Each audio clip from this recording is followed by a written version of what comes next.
मैत्रीच्या नात्यानी आई वडिलांनी मुला मुलींशी मैत्रीचं नातं ठेवणं आज काळाची अत्यंत मुलगी असो दोन्हीला पण समान. दोघांनाही सांभाळणं आजकालच्या काळात गरज आहे. या यंग जनरेशन पेक्षा उतरत्या वयांचे लोक जरा जास्त ऍक्टिव्ह आहे. तर मला वाटतं की तरुण मुलांनीच आजकाल जास्त थकून गेलेले आहे. तरुण मुलाला वाटतं की थकवा हा कसा असतो, आपण म्हटलं तर थकवा येतो, नाहीतर काहीच थकवा येत नाही. कारण आपण स्वतःला एवढं थकवून टाकलेलं असतो की मी काहीच करू शकत नाही. यंग जनरेशन पेक्षा उतरत्या वयांचे लोक जरा जास्त ऍक्टिव्ह आहे. तर मला वाटतं की तरुण मुलांनीच आजकाल जास्त थकून गेलेले आहे. तरुण मुलांना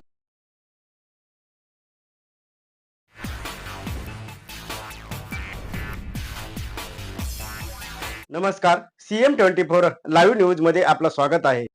मी संपादक संजय कुमारजी गायकवाड. पाहूया आजच्या काही ठळक. Doctor Shankarrao Chavan medical college Nanded Vishnupuri ward in charge सामाजिक काम करणाऱ्या प्रगती बालाजी निलपत्रेवार आहेत. त्यांचा घेतलेला हा सविस्तर वृत्तांत. नमस्कार, आपण पाहतात सामान्य जनतेचा आवाज नांदेड CM न्यूज. आज आपण नांदेड परिसरातील कवठा भागामध्ये आहोत आणि या ठिकाणी एक सामाजिक काम करणाऱ्या सामाजिक काम करता करता एक सर्वांगीण विकास जनतेचा व्हावा याकरता समाजाकडे दुर्लक्ष न करता समाजाला जवळीक ठेवणाऱ्या आणि समाजासाठी सकाळीपासून ते अहोरात्र झटणाऱ्या या ठिकाणी आपल्यासोबत प्रगती बालाजी निलपत्रेवार आहेत. Doctor Shankarrao Chavan medical college Nanded Vishnupuri या ठिकाणी त्यांनी वार्ड इंचार्ज म्हणून त्यांनी कार्यरत आहेत आणि त्या ड्युटीच्या ठिकाणी देखील सर्वांसोबत चांगलं राहून या ठिकाणी जनतेशी देखील त्यांची चांगल्या प्रकारे कार्य आहे. त्यांनी अनेक उपक्रम देखील घेतात. त्यानिमित्त आज त्यांचा वाढदिवस असल्यामुळे त्यांना शुभेच्छा देण्यासाठी आपण या ठिकाणी आलेलो आहोत आणि त्यानिमित्त घेतलेला हा सविस्तर वृत्तांत.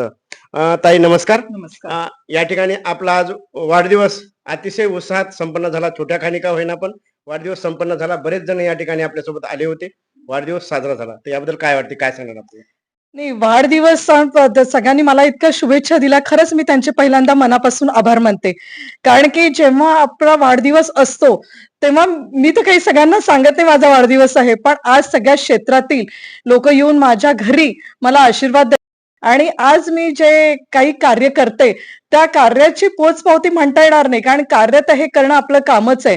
आणि जे जनतेसाठी मी करते ते मला वाटतं ते माझ्या वाढदिवसाच्या निमित्त ते मला येऊन शुभेच्छा देतात, यातून ते व्यक्त होतात असं मला वाटतं. मला वाटते आपण शासकीय रुग्णालयामध्ये आहेत.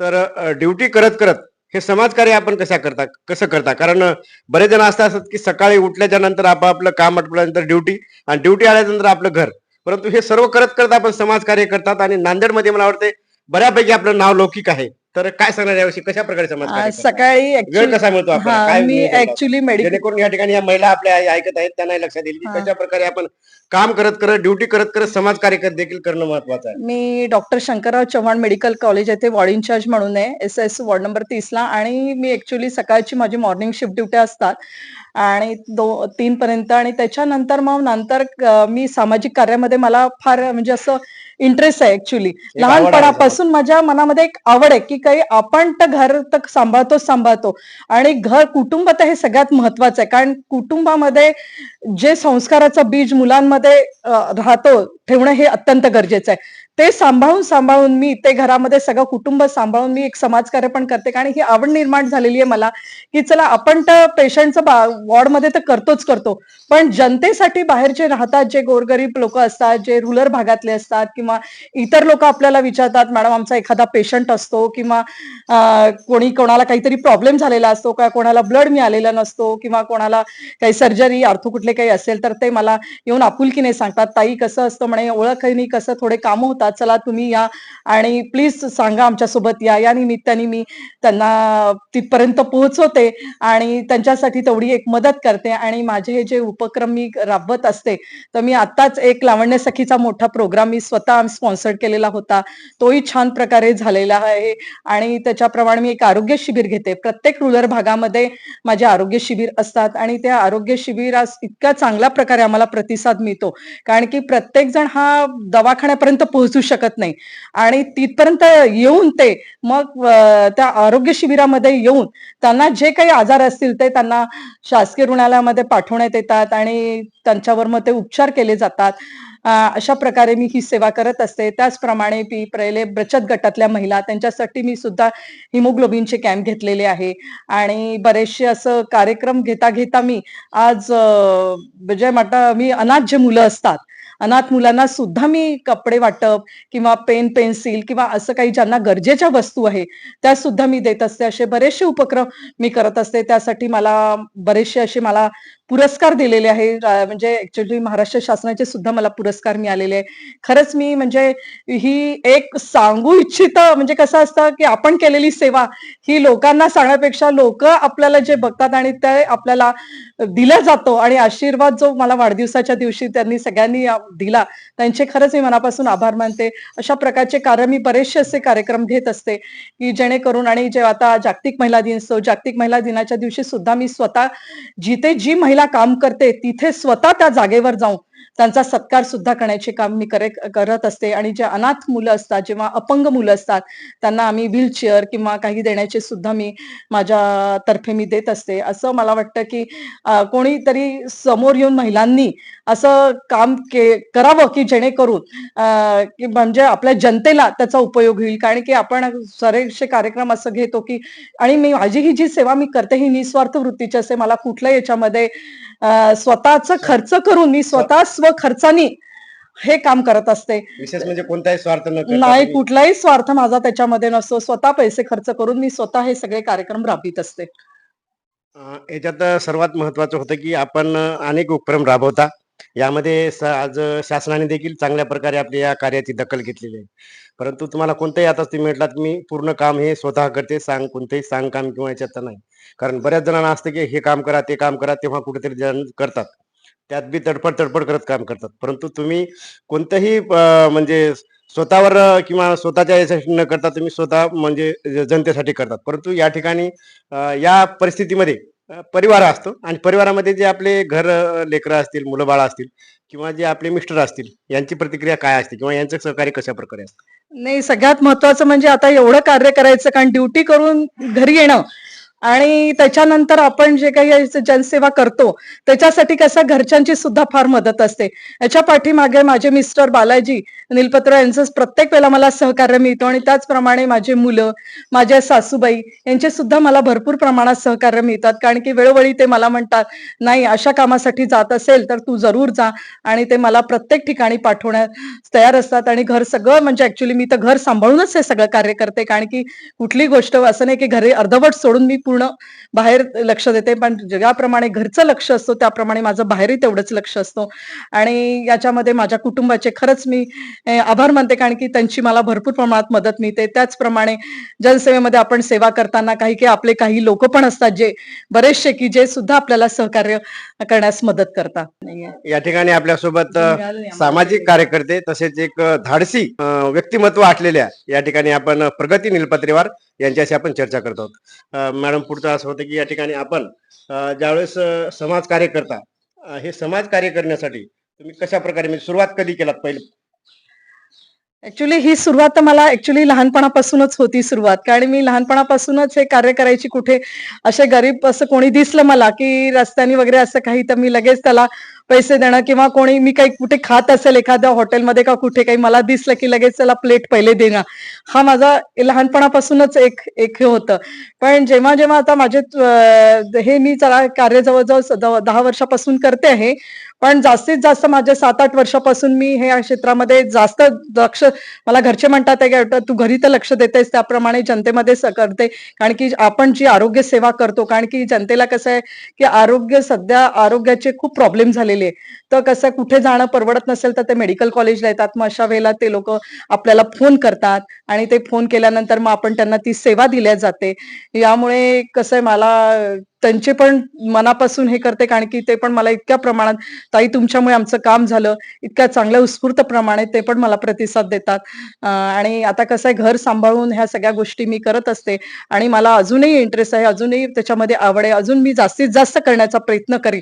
कारण की मला याच्यामध्ये फार आवड आहे याच्यामध्ये करण्यामध्ये. लोकांची जनसेवा करणं म्हणजे नुसतं आरोग्य शिबिर, त्याच्यामध्ये महिलांचे प्रॉब्लेम असतील किंवा कुठे काही असेल असं समाजाचे सुद्धा आमचे काही कार्यक्रम असेल तर आम्ही समाज कल्याणमध्ये जातो. तिथले सुद्धा प्रॉब्लेम सॉल्व्ह करतो आणि त्याचप्रमाणे आपलं जागतिक महिला दिन साजरा करतो. कुठे काही कॅम्प सगळ्यात जास्त तर मी कॅम्प घेते कारण की मला कॅम्पचा याचा उद्देश याचाच असतो की महिलांना जास्तीत जास्त प्रकारे आरोग्य सेवा उपलब्ध व्हावी या दृष्टिकोनातून मी सगळ्यांना हे करते आणि बरेचसे लोक मला फोन करतात, ताई आम्हाला कॅम्प मिळवून द्या आणि ते पण मी कॅम्प मिळवून देण्याचं सुद्धा काम आम्ही समाजामध्ये वधूवर परिचय मेळावा पण घेतो.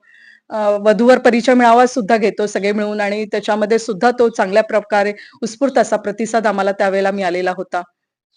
आताच तुम्ही म्हणालात की मी 7-8 वर्षापासून या समाज क्षेत्रामध्ये आहे आणि समाज कार्य करण्याची आवड आहे. अतिशय चांगला आहे एक तुमच्या अंगामध्ये गुण. परंतु या ठिकाणी हा झाला प्रश्न तरुणाचा. पण उतरत्या वयामध्ये आपल्याला कितीही वाटलं की आपण सामाजिक कार्य करावं, परंतु शरीर साथ देत नाही. उतरत्या वयामध्ये प्रकृतीची हे राहते. तर याबद्दल आपण कशाप्रकारे काम करता सर? एक तर काय असतं आपण उतरतं वय असतं. आपण मला तर वाटतं म्हणून घ्यावं नाही की आपण उतर वयामध्ये आहो. कारण की कसं असतं हेल्थ इज वेल्थ आहे आणि जसं आपण आपलं शरीर ठेवू त्याप्रमाणे आपलं काम हे राहतं. कारण की मी म्हटलं की नाही आता कसं आता यंग जनरेशनचे मुलं आपण म्हणतो. आता काय कोणाच्या तब्येती खराब होऊन राहिल्या, कोणावर एक म्हणजे कुठलाही आजार हा होऊन राहिलाय. त्यामुळे आता तरुण पिढींपेक्षा मला वाटतं जे उतरत्या वयाचे जे लोक आहेत त्याच्यापेक्षा मला वाटतं या यंग जनरेशन पेक्षा उतरत्या वयांचे लोक जरा जास्त ऍक्टिव्ह आहे. तर मला वाटतं की तरुण मुलांनीच आजकाल जास्त थकून गेलेले आहे. तरुण मुलांना हा मी एवढंच सांगायला इच्छिते जे तरुण मुलं मुली काही असतील किंवा यंग जनरेशनचे जे लोक असतील की उतरतं वय हे म्हणता येणार नाही कारण की आपण उतरतं वय म्हटलं तर माणूस हा काहीच करू शकणार नाही. आज आपण पाहतो फिट राहणे आज शरीरासाठी अत्यंत गरजेचं आहे. आपल्याकडनं जेवढं होईल कार्य तेवढं आपण करावं आणि जनसेवा द्यावी अशी मी सगळ्यांना विनंती करते. एक महिला म्हणून प्रश्न विचारतो. बऱ्याच महिला अशा आहेत, दिवसभर काम केल्याच्या नंतर संध्याकाळी नवरा आल्यानंतर ते बाया थकून गेलेल्या असतात. तर या ठिकाणी आपण आज सांगितलं की ऑफिसचं काम करून पूर्ण समाजकार्य आपण करतात. तर हे ज्या अशा प्रकारचे महिला आहेत जे नेहमी काही ना काहीतरी कारण सांगत राहतात, माझं ते दुखलं, माझी तब्येत बरोबर नाही, असं करा तसं करा. या महिलांना आपण काय संदेश द्याल? मी एवढंच म्हणेल महिलांना कारण की आता कसं आहे नोकरी करत असेल तरी महिला आजकाल सगळ्या फिट राहायला म्हणजे फिट राहण्याचा प्रयत्न करतात. मी तर सकाळी उठते 5ला, सकाळी 1 तास योगा करते. त्याच्यानंतर योगा केल्यानंतर घरातलं पूर्ण स्वयंपाक वगैरे सगळं झाल्यानंतर पूर्ण मग ड्युटीवर जाते. 3 वाजता घरी येते. थोडं अर्धा तास 1 तास रेस्ट केल्यानंतर मग मी आपल्या कार्याला सुरुवात करते आणि मला वाटतं की थकवा हा कसा असतो आपण म्हटलं तर थकवा येतो. नाहीतर काहीच थकवा येत नाही. कारण आपण स्वतःला एवढं थकवून टाकलेलं असतो की मी काहीच करू शकत नाही, मला दम लागतोय, माझं वय झालेलं आहे, मी करू शकत नाही. तर मला वाटतं की महिलांनी हा विचार सोडून द्यावा, सगळ्यांनी आनंदी राहावं आणि आनंदामध्ये कुठलंही काम केलं तर मला वाटतं कुठलाच चेहऱ्यावरचा थकवा राहणार नाही आणि आपलं आरोग्य सुद्धा चांगलं राहील असं मला वाटतं. मला वाटते वय जरी उतरत झालं तरी चेहऱ्यावरला आनंद हा मनातल्या आनंदा सारखा असतो आणि मन जर जवान असेल किंवा मन जर तरुण असेल तर माणूस कधीही थकत नाही. आज मला वाटते 60 ते 70 वर्षाचा देखील व्यक्ती तुम्ही म्हटल्यासारखं काम करतो, परंतु एखादा आजकालचा 15-20 वर्षाचा तरुण हा थकतो. खरोखर ही आता सध्याची परिस्थिती आहे. तर दुसरा प्रश्न असा होता की या ठिकाणी आपण समाजकार्य करत असताना आपण घराकडे लक्ष म्हणजे लेकराचं शिक्षण असेल किंवा इतर जे कार्य आहे ते कशा प्रकारे पार पाडतात? नाही, मी मुलांसाठी सुद्धा लक्ष देते कारण की ते अभ्यास करतात की नाही वेळेवर आणि माझ्या मुलांची पण मला चांगली साथ असते. ते छान वेळेवर अभ्यास करतात आणि वेळेवर दोघंही म्हणजे मुलं असे व्यवस्थित करतात. माझ्या सासूबाई पण व्यवस्थित सगळं सांभाळून घेतात, मिस्टर सुद्धा सांभाळून घेतात आणि मुलांच्या बाबतीमध्ये म्हटलं की ते कधी मला असं त्रास दिला नाही, "मम्मी तू कुठे चाललीस? काय चाललीस?" उलट ते म्हणतात, "मम्मी तू कर समाजकार्य, घर सांभाळता तू ते पण कर, तिकडे पण लक्ष दे कारण त्यांना सुद्धा आपली गरज आहे."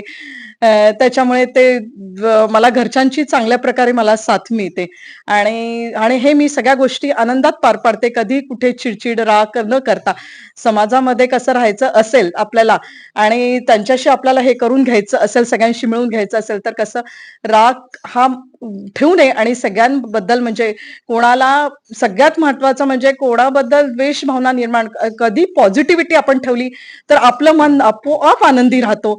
मला हाच संदेश सगळ्यांना प्रत्येकाला द्यायचा आहे. आपण महिला आहात, त्याचबरोबर एक महिला डॉक्टर देखील आहात. तर आपण आजकालच्या तरुण महिलांना काय संदेश द्याल, की आपण कशाप्रकारे फिट राहायला पाहिजे, कशाप्रकारे आपण तंदुरुस्त राहायला पाहिजे, समाजकार्य करायला पाहिजे, सदा आनंदी राहायला पाहिजे? सगळ्या महिलांना मी एकच विनंती करते, कारण की काय सांगू का, सगळ्या महिला आता सक्षम झालेल्या आहे. कोणीच महिला अशी सबला वगैरे राहिलेली नाहीये. त्याच्यामुळे मला वाटतं सगळ्या महिला आजकाल खूप ऍक्टिव्ह झालेल्या आहे आणि ज्या खरंच करू शकत नाही त्यांनी एवढंच मी त्यांना सगळ्यांना म्हणते, सगळ्यांनी आनंदात स्वतः योगासन करून स्वतः आणि स्वतःचं कुटुंबही आपल्याला सांभाळावं लागतं. कुटुंबासोबत स्वतः प्रत्येक महिलांनी स्वतःकडे सुद्धा लक्ष देणं गरजेचं आहे. जोपर्यंत घरातला जो प्रमुख व्यक्ती म्हटलं की आपण पुरुष म्हणतो तोपर्यंत ती महिला सुद्धाच आहे, कारण की घर सांभाळणी एक महिला आहे. तर तिचं आरोग्य चांगलं राहिलं तर कुटुंबातल्या सगळ्यांचं आरोग्य चांगलं राहील आणि त्याच्यासाठी तिला स्वतःच फिट राहणं अत्यंत गरजेचं आहे. ती फिट राहिली की पूर्ण घर म्हणतात ना, स्त्रीमुळे पूर्ण घराचा म्हणजे घर एकदम म्हणजे मला वाटतं घराचा प्रकाश पडतो. घरामध्ये प्रकाश पडला म्हणजे मुलं शिकतात, मुली शिकतात, सगळं कुटुंब म्हणजे उद्धार होतो. तर त्याच्यासाठी मला वाटतं महिला फिट राहायला गरजेचं आहे आणि आजकाल सगळ्या महिला स्वतः फिट राहतात. ते पण फिट राहण्यासोबत महिलांना एक एवढंच सांगते की आपण बऱ्याचशा म्हणजे गोष्टी कसं असतं, मोबाईल, टीव्ही याच्यापासून दूर राहून मुलांना खेळणं आणि आपण सुद्धा त्यांच्यासोबत एन्जॉय करणं म्हणजे हे एक आजच्या स्त्रीसाठी अत्यंत गरजेचं आहे. कारण की आपण कुटुंबाला जेवढा वेळ देतो तेवढा समाजात सुद्धा मध्ये वेळ द्या आणि सगळे मिळून आनंदात आपण राहिलो तर खरंच आपल्या कुटुंबाचा पण उद्धार होतो आणि जनतेचा पण उद्धार होतो आणि समाजाचा सुद्धा उद्धार होतो, असं मला वाटतं. मला वाटते हा प्रश्न झाला फक्त शहरी भागापुरता, परंतु जी ही बातमी गाव वाडी तांड्यावरली महिला ऐकत असेल तर त्यांना काय संदेश द्याल, की जेणेकरून त्याने देखील फिट राहावं व आपलं घर ग्रस्ती सांभाळून समाजकार्य देखील करावं. हा समाजकार्य करण्याची कितपत महिलांना हा गरज आहे? आता ग्रामीण मधल्या महिला म्हटलं तर कसं असतं, त्या पण सुद्धा आजकाल मला वाटतं बचत गटाद्वारे त्या पण खूपशा अशा का उद्योग स्वतःच्या घरी महिला उद्योग सुरू केलेले आहे आणि त्या महिला उद्योगातून त्यांचा प्रत्येक माल हा शहरी विभागामध्ये येतात आहे. त्यामुळे त्या सुद्धा ऍक्टिव्ह झालेल्या आहे आणि मला त्यांचं एवढंच म्हणणं आहे की कसं असतं, आता खेड्यानी म्हटलं रुरल भागामध्ये की त्यांना शेतामध्ये जावं लागतं.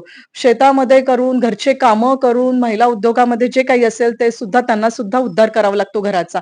तर माझं म्हणणं त्यांना सुद्धा एकच आहे की तुम्ही सुद्धा स्वतःच्या तब्येतीकडे लक्ष द्या, स्वतःची काळजी घ्या. कारण आता इतके आजार सुरू झाले की महिलांच्या बाबतीमध्ये म्हटलं तर जसं हिस्टेक्टॉमी असतात महिलांमध्ये, जसं महिलांची पिशवी काढणं, पांढरे हे जाणं त्यांना महिलांची पिशवी काढायचे आजार, व्हाईट डिस्चार्ज असतात, कॅन्सरचे असतात, कॅन्सर असतो महिलांचा, ब्रेस्ट कॅन्सरचे असतात, महिलांना एचबीचं प्रमाण कमी असतो. मग अशा वेळेला महिलांना हेच सांगायचं माझी इच्छा आहे की बाबा तुम्ही तुमच्या घरी जे काही अवेलेबल आहे, तुमच्याकडे जे सध्या आहे, जसं शेंगदाणे, आता खेड्यामध्ये काम करतात तर प्रत्येकाच्याकडे शेती असते तर शेंगदाणे असतात. मग तुम्ही स्वतःची तब्येत सुधारण्यासाठी चांगल्या प्रकारे आहार घ्या आणि समाजकार्य करा आणि स्वतःचा कुटुंबाचा सुद्धा उद्धार करा, असं मी सगळ्यांना सांगू इच्छिते. एक शेवटचा प्रश्न म्हणून घेतो, की आजकालचे मुलं, मुलगा असो या मुलगी असो, अभ्यासात व्यस्त आहेत, तर खेड्यापाड्यातले काही खेळण्यात व्यस्त आहेत, काही शेतात व्यस्त आहेत, कामात व्यस्त आहेत. यामध्ये बरेच जण मोबाईल मध्ये व्यस्त आहेत, हे महत्वाचं. बरोबर. आणि या व्यस्तमुळे लेकरांचं, विद्यार्थ्यांचं म्हणजे तरुण पिढीचं खाण्याकडे लक्ष कमी आहे आणि मग त्यातून अनेक आजार वाढत आहेत. तरुणाला काय सांगणार आपण सगळे? तरुण पिढीला मी हेच सांगते, सगळ्यात पहिले मी कुटुंबाला सांगू इच्छिते, कारण की काय होतं, कुटुंबामध्ये नोकरी करणाऱ्या महिला असेल किंवा घरी राहणाऱ्या महिला असतील, तर आपण जो काही मोबाईलचा वापर आहे तो कमी प्रमाणात करावा. कारण की आपण डिजिटल युग झालंय ते ठीक आहे, पण मोबाईल मधून जेवढं घ्यायचंय तेवढंच घ्यावं मला असं वाटतं. कारण की काय होतंय, मोबाईलमध्ये त्यांना आपण एखादं मोबाईलमध्ये वेळ घालवण्यासाठी आपण 4-4, 5-5 तास त्या मोबाईलमध्ये घालून राहिलंय, पण नेमका आपला मुलगा किंवा मुलगी त्या मोबाईलमध्ये काय करत आहे, काय नाही, हे माहितीये का, घरच्या आई वडिलांनी लक्ष देणं अत्यंत गरजेचं आहे. कारण की तो बघत असताना तो कधी कधी काय करतो, आपण त्याच्याजवळ जातो लगेच तो बंद करून टाकतो. अरे तो काय बघतोय, त्याच्याजवळ एक मैत्रीच्या नात्यानी आई वडिलांनी मुला मुलींशी मैत्रीचं नातं ठेवणं आज काळाची अत्यंत मुलगा असो या गरजेचं आहे. मुलगी असो, दोन्हीला पण हो, समान. दोघांनाही सांभाळणं आजकालच्या काळात गरज आहे. कारण की तरुण पिढी मोबाईलकडे जास्त वळून राहिली आहे आणि त्याच्यामुळे जेवणाचं प्रमाण कमी होऊन राहिलेलं आहे. त्यांना महत्व समजून सांगा आणि मला तर वाटतं 12वी पर्यंत मुलांना मोबाईल देऊ पण नाही. पण आजकाल मुलांचा अट्टहास आहे की एकमेकांचं पाहून मुलं काय करतात आहे, मुलगा किंवा मुलगी, नाही माझ्या मित्राकडे तर माझ्याजवळ मोबाईल का नाही? हे एक चुकीचं आहे. पण मुलांमध्ये आता कसं झालेलं आहे वातावरण, की त्यांना याच्यापासून दूर करणं अत्यंत गरजेचं आहे. त्यासाठी त्यांना गेम्स किंवा ध्यान किंवा मला वाटतं, की एक चांगले-चांगले स्कूल पण निघालेले आहेत, जिथे जसं मिलिटरी स्कूल निघाले आहेत. जसं असं काही नाही, की जरुरी आपल्या मुलांना तिथेच टाकणं पाहिजे. पण एक मुलांना एक डिसिप्लिन लागतो तिथे राहिल्यांना आणि त्याच्यापासून मुलं सुद्धा मोबाईलपासून तेव्हापासून दूर होतात. तर मी सगळ्यांना हेच म्हणते, की आई-वडिलांनी, कुटुंबानी त्या मुला-मुलींकडे लक्ष देणं अत्यंत गरजेचं आहे. या ठिकाणी आपण आज प्रगती नीलपत्रेवार यांच्याशी संवाद साधला. त्यांनी आणि महिलांची गरज, त्यानंतर आरोग्य सुधारायला पाहिजे, त्यानंतर संसारात देखील त्यांनी कशा प्रकारे लक्ष द्यायला पाहिजे आणि संसार, आपली ड्युटी, आपलं काम सांभाळत सांभाळत समाजकार्य देखील कसं करता येते, हे आज त्यांनी सांगितलेलं आहे. त्यांच्या वाढदिवसानिमित्त हा घेतलेला सविस्तर वृत्तांत होता. या ठिकाणी ताई, खरोखर आपण चांगल्या प्रकारे मार्गदर्शन दिलात आणि यातून नक्कीच ही जी बातमी महिला ऐकत असतील, यातून बरंच काही महिलांना ऐकायला भेटलं. जे तरुण ऐकत असतील त्यांना देखील बरंच काही या ठिकाणी ऐकायला मिळालं, की ते तरुणांनी कशा प्रकारे आपण अभ्यास करायला पाहिजे, कशा प्रकारे या ठिकाणी आपल्या शरीर प्रकृती आहे याकडे लक्ष द्यायला पाहिजे, सुधारतील. आणि आपल्या वाढदिवसानिमित्त हे जे मोलाचा संदेश दिलात, हा अतिशय उत्कृष्ट आहे म्हणायला काय हरकत नाही. याबद्दल पुन्हा एकदा आपल्या वाढदिवसानिमित्त आमच्या सीएम न्यूज परिवाराकडून लक्ष शुभेच्छा. नमस्कार. धन्यवाद. सर्व